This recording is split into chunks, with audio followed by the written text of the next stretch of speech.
Hadirin yang dimuliakan dan dirahmati Allah Subhanahu wa taala. Kemudian yang terakhir, aspek daripada kemerdekaan itu adalah hurriyatul a'mal, kebebasan untuk beramal, untuk bekerja. Tentu apa? Kita harus punya kompetensi, punya profesi. Islam sangat menghargai hal itu jemaah sekalian. Di dalam surat At-Taubah, wa qul i'malu fasayarallahu 'amalakum wa rasuluhu wal mu'minun, dan seterusnya. Bahwa Allah memerintahkan kepada Nabi Muhammad untuk menyampaikan Nabi kepada kita, kepada umatnya, i'malu, bekerjalah kalian. Karena Allah, Rasulnya, orang-orang yang beriman itu akan melihat usaha-usaha kita. Hadirin yang dimuliakan dan dirahmati Allah Subhanahu wa taala. Kaya miskin itu sudah ada catatannya, ketentuannya, takdirnya. Tugas kita bekerja keras. Itu yang akan dilihat oleh Allah dan Rasulnya dan orang-orang yang beriman.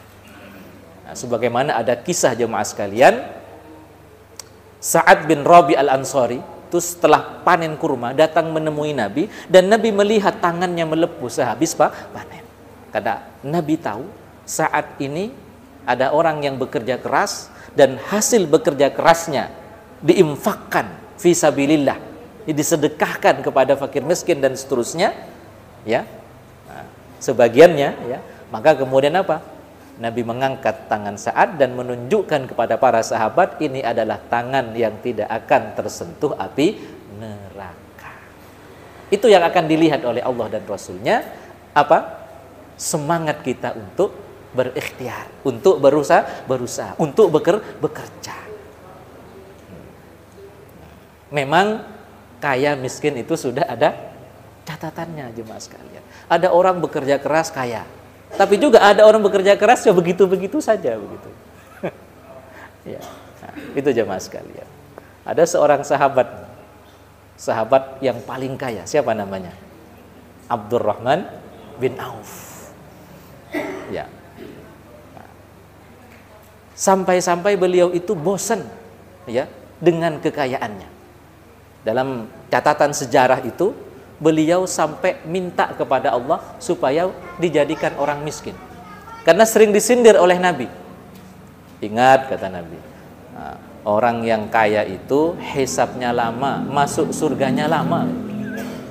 Ya, nggak cepat bisa masuk surga, nunggu hisabnya selesai. Itu sindiran Nabi kepada siapa? Abdurrahman bin Auf. Kemudian Abdurrahman bertanya, ya Rasul, gimana caranya supaya orang kaya itu bisa cepat masuk surga, nggak tertahan dulu dengan hisabnya yang banyak? Kata Nabi, ya sedekahkan. Maka dalam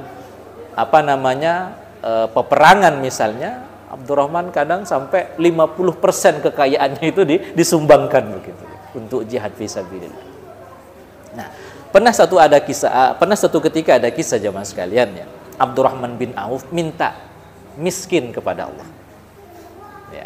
Dan Abdurrahman bukan hanya berdoa, tetapi ketika terjadi peristiwa perang Tabuk, di mana kaum muslimin pergi ke Tabuk untuk berperang, untuk berjihad fisabilillah, itu pada saat musim kurma.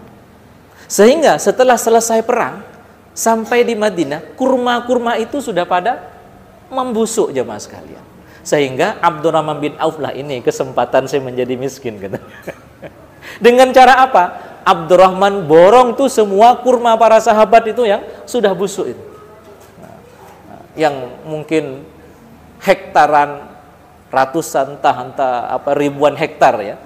Kurma para sahabat itu beliau borong yang busuk itu. Tapi apa yang terjadi jemaah sekalian? Karena catatan takdirnya Abdurrahman bin Auf itu tidak ada takdir miskin gitu, ya. Kaya terus gitu, ya. Tak lama kemudian ada wabah terjadi di Yaman, yang setelah diteliti, ya, obatnya adalah kurma yang busuk. Maka datanglah utusan dari Yaman ke Madinah untuk mencari kurma yang busuk. Yang saat itu sudah menjadi miliknya siapa? Abdurrahman bin Auf. Karena hanya itu kurma yang busuk, maka dibeli 10 kali lipat dari kurma normal, jemaah sekalian. Nggak jadi miskin begitu ya. Jadi sekali lagi, ya, kewajiban kita adalah berikhtiar, berusaha. Kaya miskin sudah ada catatannya, jemaah sekalian. Itulah yang keempat.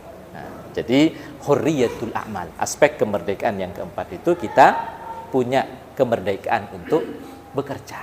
Maka kalau kemudian kita ngurus izin kerja sulit, bahkan dipersulit dan seterusnya, ini artinya kita belum merdeka gitu ya.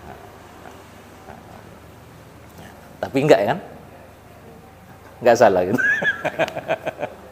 Enggak, insya Allah mudah kok ngurus izin kerja itu. Sekarang malah ditawar-tawarkan kan gitu ya. Ya. Saya kira demikian jemaah sekalian 4 aspek kemerdekaan menurut siapa tadi? Ibnu Ashur. Ya, seorang ulama, seorang pejuang yang ikut memerdekakan negaranya Tunisia. Demikian kajian kita pada kesempatan ini, kurang lebihnya mohon maaf. Aqulu qawli hadza wa astaghfirullah li wa lakum. Tsumma assalamu alaikum warahmatullahi wabarakatuh. هبت كالريح قوية، جبت كالنار وضية.